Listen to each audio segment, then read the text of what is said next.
Welcome to Hands on High Tech. Today, we're going to show you what we did to our Harvest Right freeze dryer with a 3D printer and the ability to see where it's at when we're not with it. How about that?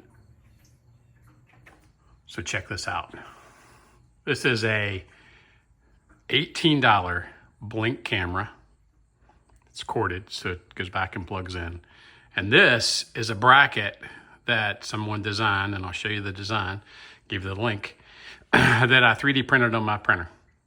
Pretty simple. I did put double-sided sticky tape just to make sure it didn't fall off, but it hooks into these tiny little holes here at the top and gives you a really cool view. You can see kind of what it's looking at, not in your way when you're looking at the screen, and really cool. I'll show you more. All right, here's the 3D print of the camera module. You can see it does need supports along this side. This is the best way I found to print it.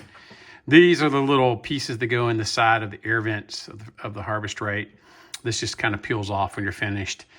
The camera melts on the bottom side of this, and you got to be able to, like the Blink camera, you can flip it in the settings so it's upside down. And I just drilled 2 holes so the mount would go right here and here, 2 little screws.